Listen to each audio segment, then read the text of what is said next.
Adventure 7 in The Return of Sherlock Holmes by Sir Arthur Conan Doyle. The Adventure of Charles Augustus Milverton. It is years since the incidents of which I speak took place, and yet it is with diffidence that I allude to them. For a long time, even with the utmost discretion and reticence, it would have been impossible to make the facts public. But now the principal person concerned is beyond the reach of human law, and with due suppression, the story may be told in such fashion as to injure no one. It records an absolutely unique experience in the career both of Mr. Sherlock Holmes and of myself. The reader will excuse me if I conceal the date or any other fact by which he might trace the actual occurrence. We had been out for one of our evening rambles, Holmes and I, and had returned about 6 o'clock on a cold, frosty winter's evening. As Holmes turned up the lamp, the light fell upon a card on the table. He glanced at it, and then, with an ejaculation of disgust, threw it on the floor. I picked it up and read, Charles Augustus Milverton, Appledore Towers, Hampstead, Agent. Who is he? I asked. The worst man in London, Holmes answered, as he sat down and stretched his legs before the fire. Is anything on the back of the card? I turned it over.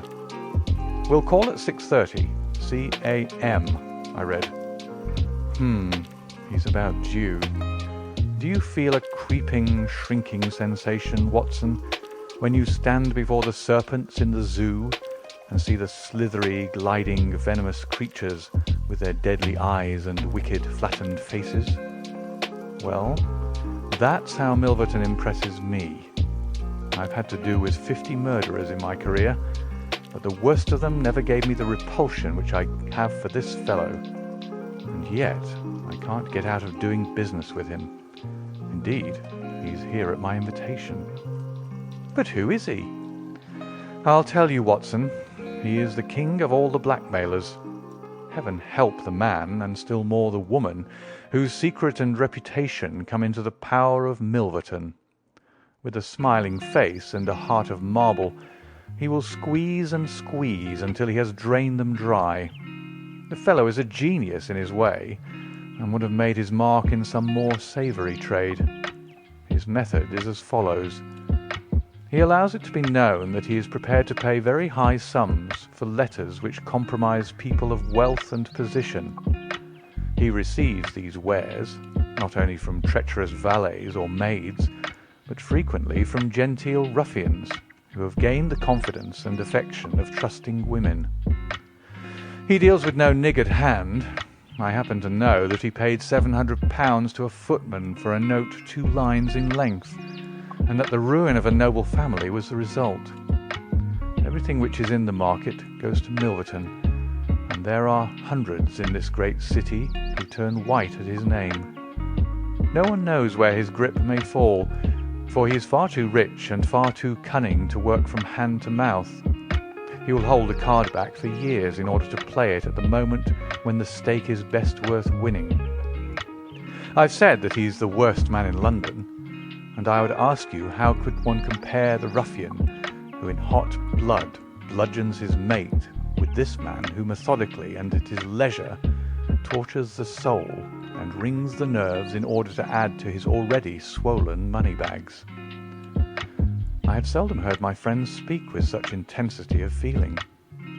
But surely, said I, the fellow must be within the grasp of the law. Technically, no doubt, but practically not. What would it profit a woman, for example, to get him a few months' imprisonment if her own ruin must immediately follow? His victims dare not hit back. If ever he blackmailed an innocent person, then indeed we should have him. But he is as cunning as the evil one. No, we must find other ways to fight him. And why is he here? Because an illustrious client has placed her piteous case in my hands. It is the Lady Eva Blackwell, the most beautiful debutante of last season. She's to be married in a fortnight to the Earl of Dovercourt. This fiend has several imprudent letters. Imprudent, Watson, nothing worse, which were written to an impecunious young squire in the country. They would suffice to break off the match. Milverton will send the letters to the Earl unless a large sum of money is paid him. I have been commissioned to meet him and to make the best terms I can." At that instant there was a clatter and a rattle in the street below. Looking down, I saw a stately carriage and pair, the brilliant lamps gleaming on the glossy haunches of the noble chestnuts. A footman opened the door, and a small, stout man in a shaggy astrakhan overcoat descended. A minute later, he was in the room. Charles Augustus Milverton was a man of 50, with a large intellectual head, a round, plump, hairless face, a perpetual frozen smile, and two keen grey eyes which gleamed brightly from behind broad, gold-rimmed glasses. There was something of Mr. Pickwick's benevolence in his appearance, marred only by the insincerity of the fixed smile and by the hard glitter of those restless and penetrating eyes. His voice was as smooth and suave as his countenance, as he advanced with a plump little hand extended, murmuring his regret for having missed us at his first visit. Holmes disregarded the outstretched hand and looked at him with a face of granite. Milverton's smile broadened. He shrugged his shoulders, removed his overcoat, folded it with great deliberation over the back of a chair, and then took a seat. "This gentleman," said he with a wave in my direction, "is it discreet? Is it right?" "Dr. Watson is my friend and partner." "Very good, Mr. Holmes. It is only in your client's interests that I protested. The matter is so very delicate." "Dr. Watson has already heard of it." "Then we can proceed to business. You say that you're acting for Lady Eva. Has she empowered you to accept my terms?"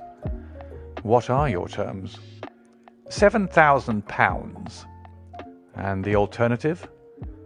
"My dear sir, it is painful for me to discuss it, but if the money is not paid on the 14th, there certainly will be no marriage on the 18th. His insufferable smile was more complacent than ever. Holmes thought for a while. "You appear to me," he said at last, "to be taking matters too much for granted. I am, of course, familiar with the contents of these letters. My client will certainly do what I may advise. I shall counsel her to tell her future husband the whole story and to trust to his generosity." Milverton chuckled. "You evidently do not know the Earl," said he. From the baffled look upon Holmes's face, I could see clearly that he did. "What harm is there in the letters?" he asked. "They are sprightly, very sprightly," Milverton answered. "The lady was a charming correspondent, but I can assure you that the Earl of Dovercourt would fail to appreciate them.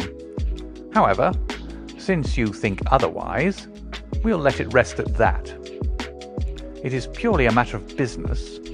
If you think that it is in the best interests of your client that these letters should be placed in the hands of the Earl, then you would indeed be foolish to pay so large a sum of money to regain them." He rose and seized his astrakhan coat. Holmes was grey with anger and mortification. "Wait a little," he said. "You go too fast. We should certainly make every effort to avoid scandal in so delicate a matter." Milverton relapsed into his chair. "I was sure that you would see it in that light," he purred. "At the same time," Holmes continued, "Lady Eva is not a wealthy woman. I assure you that £2,000 would be a drain upon her resources, and that the sum you name is utterly beyond her power. I beg, therefore, that you will moderate your demands, and that you will return the letters at the price I indicate, which is, I assure you, the highest that you can get." Milverton's smile broadened and his eyes twinkled humorously. "I am aware that what you say is true about the lady's resources," said he. "At the same time, You must admit that the occasion of a lady's marriage is a very suitable time for her friends and relatives to make some little effort upon her behalf. They may hesitate as to an acceptable wedding present. Let me assure them that this little bundle of letters would give more joy than all the candelabra and butter dishes in London." "It is impossible," said Holmes. Dear me, how unfortunate," cried Milverton, taking out a bulky pocket-book. "I cannot help thinking that ladies are ill-advised in not making an effort. Look at this." He held up a little note with a coat of arms upon the envelope. "That belongs to... well, perhaps it is hardly fair to tell the name until tomorrow morning. But at that time it will be in the hands of the lady's husband, and all because she will not find a beggarly sum which she could get by turning her diamonds into paste. It is such a pity. Now, you remember the sudden end of the engagement between the Honourable Miss Miles and Colonel Dorking? Only 2 days before the wedding, there was a paragraph in the Morning Post to say that it was all off, and why? It is almost incredible, but the absurd sum of £1,200 would have settled the whole question. Is it not pitiful? And here I find you, a man of sense, boggling about terms, when your client's future and honour are at stake. You surprise me, Mr. Holmes." "What I say is true," Holmes answered. "The money cannot be found. Surely it is better for you to take the substantial sum which I offer, and to ruin this woman's career which can profit you in no way." "There you make a mistake, Mr. Holmes. An exposure would profit me indirectly to a considerable extent. I have 8 or 10 similar cases maturing. If it was circulated among them that I had made a severe example of the Lady Eva, I should find all of them much more open to reason. You see my point." Holmes sprang from his chair. "Get behind him, Watson. Don't let him out. Now, sir, let us see the contents of that notebook." Milverton had glided as quickly as a rat to the side of the room and stood with his back against the wall. "Mr. Holmes," he said, turning the front of his coat and exhibiting the butt of a large revolver, which projected from the inside pocket. "I have been expecting you to do something original. This has been done so often, and what good has ever come from it? I assure you that I am armed to the teeth, and I am perfectly prepared to use my weapons, knowing that the law will support me.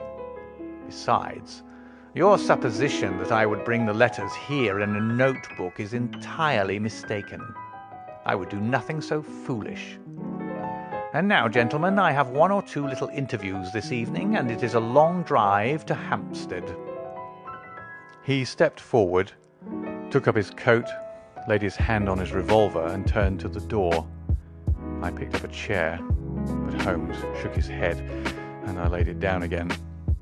With bow, a smile, and a twinkle, Milverton was out of the room, and a few moments after we heard the slam of the carriage door and the rattle of the wheels as he drove away. Holmes sat motionless by the fire, his hands buried deep in his trouser pockets, his chin sunk upon his breast, his eyes fixed upon the glowing embers. For half an hour he was silent and still. Then, with the gesture of a man who has taken his decision, he sprang to his feet and passed into his bedroom. A little later, a rakish young workman with a goatee beard and a swagger lit his clay pipe at the lamp before descending into the street. "I'll be back sometime, Watson," said he, and vanished into the night. I understood that he had opened his campaign against Charles Augustus Milverton, but I little dreamed the strange shape which that campaign was destined to take. For some days Holmes came and went at all hours in this attire, but beyond the remark that his time was spent at Hampstead, and that it was not wasted, I knew nothing of what he was doing. At last, however, on a wild, tempestuous evening, when the wind screamed and rattled against the windows, he returned from his last expedition, and having removed his disguise, he sat before the fire and laughed heartily in his silent, inward fashion. "You would not call me a marrying man, Watson?" "No, indeed." "You'll be interested to hear that I am engaged." "My dear fellow, I to Milverton's housemaid." "Good heavens, Holmes!"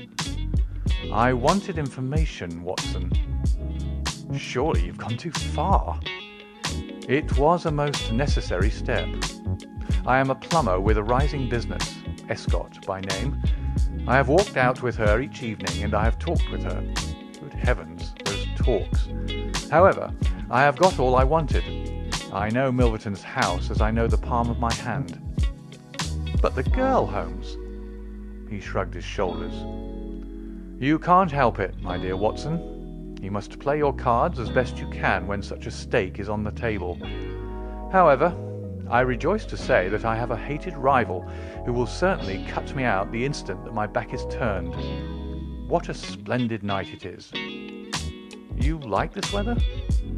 "It suits my purpose, Watson. I mean to burgle Milverton's house tonight." I had a catching of the breath, and my skin went cold at the words, which were slowly uttered in a tone of concentrated resolution. As a flash of lightning in the night shows up in an instant every detail of a wild landscape, so at one glance I seemed to see every possible result of such an action. The detection, the capture, the honoured career ending in an irreparable failure and disgrace, my friend himself lying at the mercy of the odious Milverton. "For heaven's sake, Holmes, think what you're doing," I cried. "My dear fellow, I have given it every consideration. I am never precipitate in my actions, nor would I adopt so energetic and, indeed, so dangerous a course if any other were possible. Let us look at the matter clearly and fairly. I suppose that you will admit that the action is morally justifiable, though technically criminal. To burgle his house is no more than to forcibly take his pocketbook, an action in which you were prepared to aid me." I turned it over in my mind. "Yes," I said, "it is morally justifiable, so long as our object is to take no articles save those which are used for an illegal purpose." "Exactly. Since it is morally justifiable, I have only to consider the question of personal risk. Surely a gentleman should not lay much stress upon this when a lady is in most desperate need of his help." "You will be in such a false position." "Well, that is part of the risk. There is no other possible way of regaining those letters. The unfortunate lady has not the money, and there are none of her people in whom she could confide. Tomorrow is the last day of grace, and unless we can get the letters tonight, this villain will be as good as his word and will bring about her ruin. I must therefore abandon my client to her fate, or I must play this last card. Between ourselves, Watson, it's a sporting duel between this fellow Milverton and me. He had, as you saw, the best of the first exchanges, but my self-respect and my reputation are concerned to fight it to a finish." "Well, I don't like it, but I suppose it must be," said I. "When do we start?" "You are not coming." "Then you're not going," said I. "I give you my word of honour, and I never broke it in my life, that I will take a cab straight to the police station and give you away unless you let me share this adventure with you." "You can't help me." "How do you know that?" "You can't tell what may happen. Anyway, my resolution is taken. Other people besides you have self-respect and even reputations." Holmes had looked annoyed, but his brow cleared, and he clapped me on the shoulder. "Well, well, my dear fellow, be it so. We have shared this same room for some years, and it would be amusing if we ended by sharing the same cell. You know, Watson, I don't mind confessing to you that I have always had an idea that I would have made a highly efficient criminal. This is the chance of my lifetime in that direction. See here." He took a neat little leather case out of a drawer, and opening it, he exhibited a number of shining instruments. "This is a first-class, up-to-date burgling kit, with nickel-plated jemmy, diamond-tipped glass cutter, adaptable keys, and every modern improvement which the march of civilization demands. Here, too, is my dark lantern. Everything is in order. Have you a pair of silent shoes?" "I have rubber-soled tennis shoes." "Excellent. And a mask?" "I can make a couple out of black silk." "I can see that you have a strong natural turn for this sort of thing." "Very good. Do you make the masks? We shall have some cold supper before we start. It is now 9:30. At 11 we shall drive as far as Church Row. It is a quarter of an hour's walk from there to Appledore Towers. We shall be at work before midnight. Milverton is a heavy sleeper and retires punctually at 10:30. With any luck, we should be back here by 2 with the Lady Eva's letters in my pocket." Holmes and I put on our dress clothes so that we might appear to be two theatre-goers homeward bound. In Oxford Street, we picked up a hansom and drove to an address in Hampstead. Here we paid off our cab, and with our greatcoats buttoned up, for it was bitterly cold, and the wind seemed to blow through us, we walked along the edge of the heath. "It's a business that needs delicate treatment," said Holmes. "These documents are contained in a safe in the fellow's study, and the study is the anteroom of his bedchamber. On the other hand, like all these stout little men who do themselves well, he is a plethoric sleeper.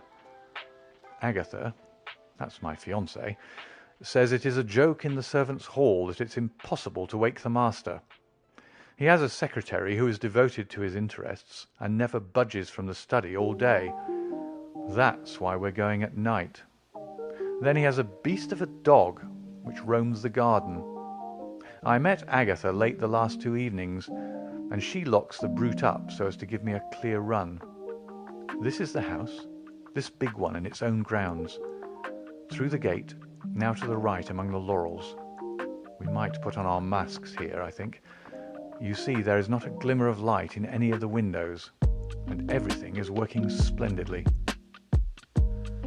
With our black silk face coverings, which turned us into 2 of the most truculent figures in London, we stole up to the silent, gloomy house. A sort of tiled veranda extended along one side of it, lined by several windows and 2 doors. "That's his bedroom," Holmes whispered. "This door opens straight into the study. It would suit us best, but it is bolted as well as locked, and we should make too much noise getting in. Come round here. There's a greenhouse which opens into the drawing-room." The place was locked, but Holmes removed a circle of glass and turned the key from the inside. An instant afterwards, he had closed the door behind us, and we had become felons in the eyes of the law. The thick, warm air of the conservatory and the rich, choking fragrance of exotic plants took us by the throat. He seized my hand in the darkness and led me swiftly past banks of shrubs which brushed against our faces. Holmes had remarkable powers, carefully cultivated, of seeing in the dark. Still holding my hand in one of his, he opened a door, and I was vaguely conscious that we had entered a large room in which a cigar had been smoked not long before. He felt his way among the furniture, opened another door, and closed it behind us. Putting out my hand, I felt several coats hanging from the wall, and I understood that I was in a passage. We passed along it, and Holmes very gently opened a door upon the right-hand side. Something rushed out at us, and my heart sprang into my mouth, but I could have laughed when I realized that it was the cat. A fire was burning in this new room, and again the air was heavy with tobacco smoke. Holmes entered on tiptoe, waited for me to follow, and then very gently closed the door. We were in Milverton's study, and a portière at the farther side showed the entrance to his bedroom. It was a good fire, and the room was illuminated by it. Near the door I saw the gleam of an electric switch, but it was unnecessary, even if it had been safe to turn it on. At one side of the fireplace was a heavy curtain which covered the bay window we had seen from outside. On the other side was the door which communicated with the veranda. A desk stood in the centre, with a turning chair of shining red leather. Opposite was a large bookcase, with a marble bust of Athene on the top. In the corner, between the bookcase and the wall, there stood a tall, green safe. The firelight flashing back from the polished brass knobs upon its face. Holmes stole across and looked at it. Then he crept to the door of the bedroom and stood with slanting head, listening intently. No sound came from within. Meanwhile, it had struck me that it would be wise to secure our retreat through the outer door, so I examined it. To my amazement, it was neither locked nor bolted. I touched Holmes on the arm, and he turned his masked face in that direction. I saw him start, and he was evidently as surprised as I was. "I don't like it," he whispered, putting his lips to my very ear. "I can't quite make it out. Anyhow, we have no time to lose." "Can I do anything?" "Yes, stand by the door. If you hear anyone come, bolt it on the inside, and we can get away as we came. If they come the other way, we can get through the door if our job is done, or hide behind these window curtains if it is not. Do you understand?" I nodded and stood by the door. My first feeling of fear had passed away, and I thrilled now with a keener zest than I had ever enjoyed when we were the defenders of the law instead of its defiers. The high object of our mission, the consciousness that it was unselfish and chivalrous, the villainous character of our opponent, all added to the sporting interest of the adventure. Far from feeling guilty, I rejoiced and exulted in our dangers. With a glow of admiration, I watched Holmes unrolling his case of instruments and choosing his tool with the calm, scientific accuracy of a surgeon who performs a delicate operation. I knew that the opening of safes was a particular hobby with him, and I understood the joy which it gave him to be confronted with this green and gold monster, the dragon which held in its maw the reputations of many fair ladies. Turning up the cuffs of his dress coat, he had placed his overcoat on a chair. Holmes laid out 2 drills, a jemmy, and several skeleton keys.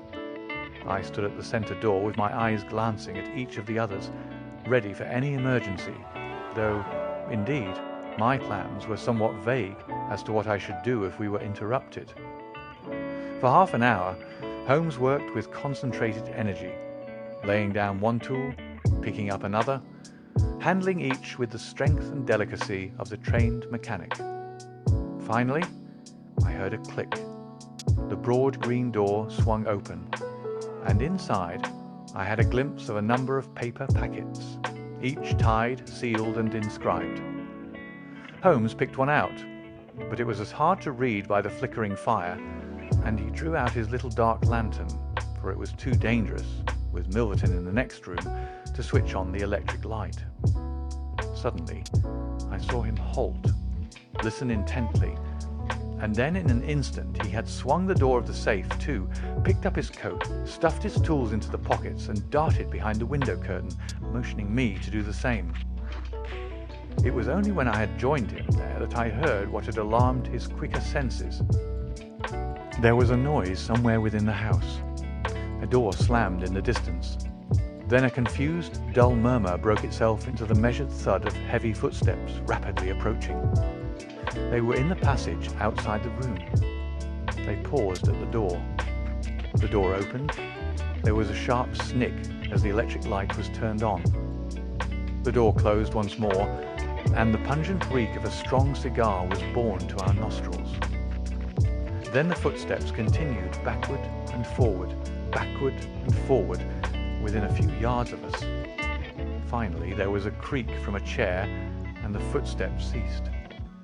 Then a key clicked in a lock, and I heard the rustle of papers. So far, I had not dared to look out, but now I gently parted the division of the curtains in front of me and peeped through. From the pressure of Holmes's shoulder against mine, I knew that he was sharing my observations. Right in front of us, and almost within our reach, was the broad, rounded back of Milverton. It was evident that we had entirely miscalculated his movements, that he'd never been to his bedroom, but that he'd been sitting up in some smoking or billiard room in the farther wing of the house, the windows of which we had not seen. His broad, grizzled head, with its shining patch of baldness, was in the immediate foreground of our vision. He was leaning far back in the red leather chair, his legs outstretched, a long black cigar projecting at an angle from his mouth. He wore a semi-military smoking jacket, claret-coloured with a black velvet collar. In his hand he held a long legal document, which he was reading in an indolent fashion, blowing rings of tobacco smoke from his lips as he did so. There was no promise of a speedy departure in his composed bearing and his comfortable attitude. I felt Holmes's hand steal into mine and give me a reassuring shake, as if to say that the situation was within his powers and that he was easy in his mind. I was not so sure that he'd seen what was only too obvious from my position, that the door of the safe was imperfectly closed, and that Milverton might at any moment observe it. In my own mind, I had determined that if I was sure, from the rigidity of his gaze, that it had caught his eye, I would at once spring out, throw my greatcoat over his head, pinion him, and leave the rest to Holmes. But Milverton never looked up. He was languidly interested by the papers in his hand, and page after page was turned as he followed the argument of the lawyer. At least, I thought, when he's finished the document and the cigar, he will go to his room. But before he had reached the end of either, there came a remarkable development which turned our thoughts into quite another channel. Several times I had observed that Milverton looked at his watch, and once he had risen and sat down again, with a gesture of impatience. The idea, however, that he might have an appointment at so strange an hour never occurred to me until a faint sound reached my ears from the veranda outside. Milverton dropped his papers and sat rigid in his chair. The sound was repeated, and then there came a gentle tap at the door. Milverton rose and opened it. "Well," said he curtly, "you're nearly half an hour late." So this was the explanation of the unlocked door and of the nocturnal vigil of Milverton. There was the gentle rustle of a woman's dress. I had closed the slit between the curtains, as Milverton's face had turned in our direction, but now I ventured very carefully to open it once more. He had resumed his seat, the cigar still projecting at an insolent angle from the corner of his mouth. In front of him, in the full glare of the electric light, there stood a tall, slim, dark woman, a veil over her face, a mantle drawn round her chin. Her breath came quick and fast, and every inch of the lithe figure was quivering with strong emotion. "Well," said Milverton, "you made me lose a good night's rest, my dear. I hope you'll prove worth it. You couldn't come any other time, eh?" The woman shook her head. "Well, if you couldn't, you couldn't. If the Countess is a hard mistress, you have your chance to get level with her now. Bless the girl. What are you shivering about? That's right, pull yourself together. Now, let's get down to business." He took a notebook from the drawer of his desk. "You say that you have 5 letters which compromise the Countess d'Albert. You want to sell them? I want to buy them. So far, so good. It only remains to fix a price. I should want to inspect the letters, of course, if they're really good specimens. Great heavens, is it you?" The woman, without a word, had raised her veil and dropped the mantle from her chin. It was a dark, handsome, clear-cut face which confronted Milverton. A face with a curved nose, strong, dark eyebrows shading hard, glittering eyes, and a straight, thin-lipped mouth set in a dangerous smile. "It is I," she said, "the woman whose life you have ruined." Milverton laughed, but fear vibrated in his voice. "You were so very obstinate," said he, Why did you drive me to such extremities? I assure you I wouldn't hurt a fly of my own accord. But every man has his business, and what was I to do? I put the price well within your means. You would not pay." "So you sent the letters to my husband, and he, the noblest gentleman that ever lived, a man whose boots I was never worthy to lace, he broke his gallant heart and died.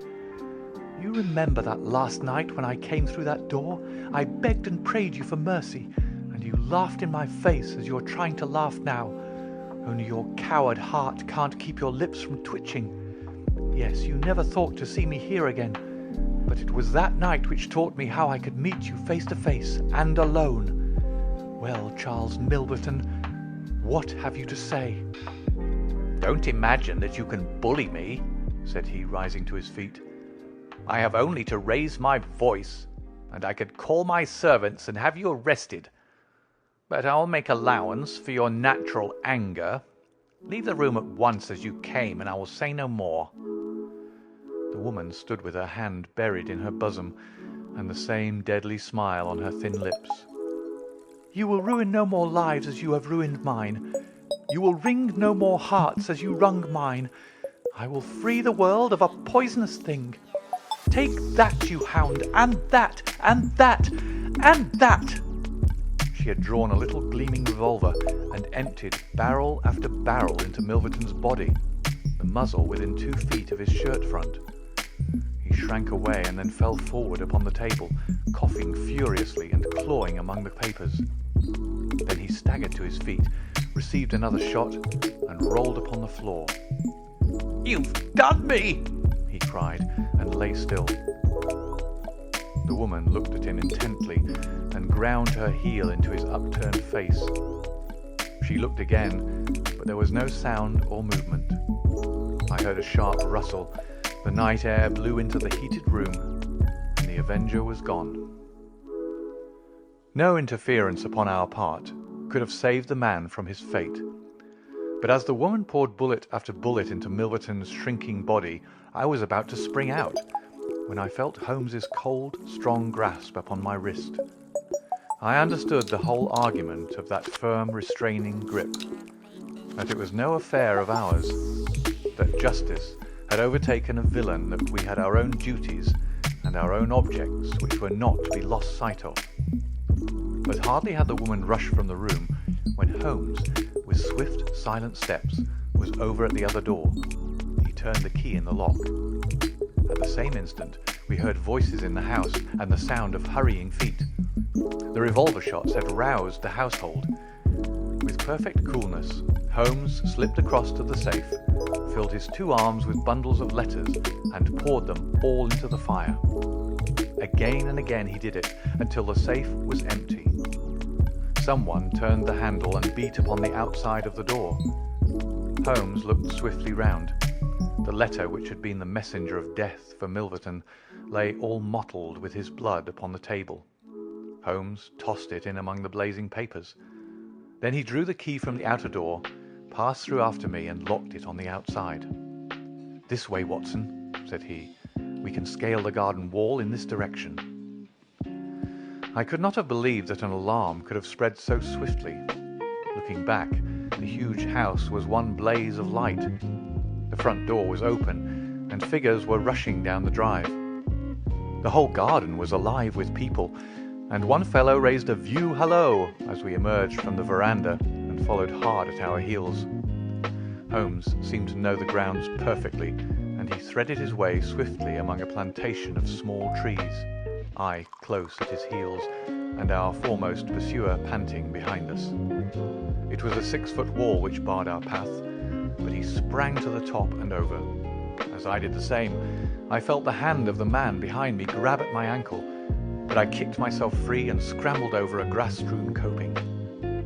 I fell upon my face among some bushes, but Holmes had me on my feet in an instant, and together we dashed away across the huge expanse of Hampstead Heath.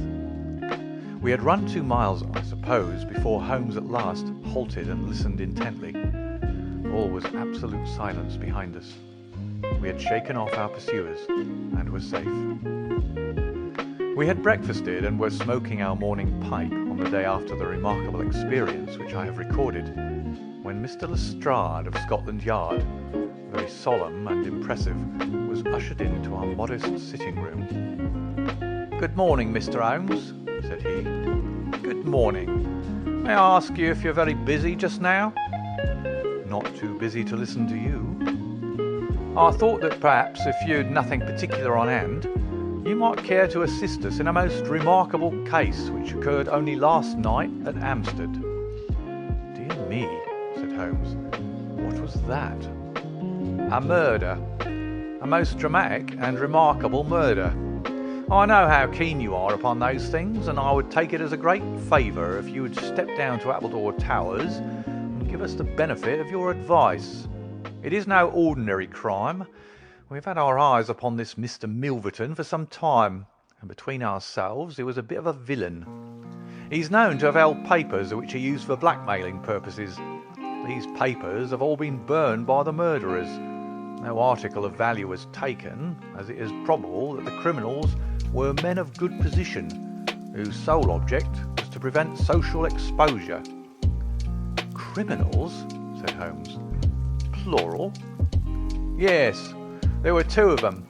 They were as nearly as possible captured red-handed. We have their footmarks, we have their description. It's 10 to 1 that we trace them. The first fellow was a bit too active, but the second was caught by the under-gardener and only got away after a struggle. He was a middle-sized, strongly built man, square jaw, thick neck, moustache, a mask over his eyes." "That's rather vague," said Sherlock Holmes. "My, it might be a description of Watson." "It's true," said the inspector with amusement. "It might be a description of Watson." "Well, I'm afraid I can't help you, Lestrade," said Holmes. "The fact is that I knew this fellow Milverton, that I considered him one of the most dangerous men in London, and that I think there are certain crimes which the law cannot touch, and which, therefore, to some extent, justify private revenge. No, it's no use arguing. I've made up my mind. My sympathies are with the criminals rather than with the victim, and I will not handle this case." Holmes had not said one word to me about the tragedy which we had witnessed, but I observed all the morning that he was in the most thoughtful mood, and he gave me the impression from his vacant eyes and his abstracted manner of a man who is striving to recall something to his memory. We were in the middle of our lunch when he suddenly sprang to his feet. "By Jove, Watson, I've got it," he cried. "Take your hat. Come with me." He hurried at his top speed down Baker Street and along Oxford Street until we had almost reached Regent Circus. Here, on the left hand, there stands a shop window filled with photographs of the celebrities and beauties of the day. Holmes's eyes fixed themselves upon one of them, and following his gaze, I saw the picture of a regal and stately lady in court dress, with a high diamond tiara upon her noble head. I looked at that delicately curved nose, at the marked eyebrows, at the straight mouth, and the strong little chin beneath it. Then I caught my breath as I read the time-honoured title of the great nobleman and statesman whose wife she had been. My eyes met those of Holmes, and he put his finger to his lips as we turned away from the window. End of The Adventure of Charles Augustus Milverton.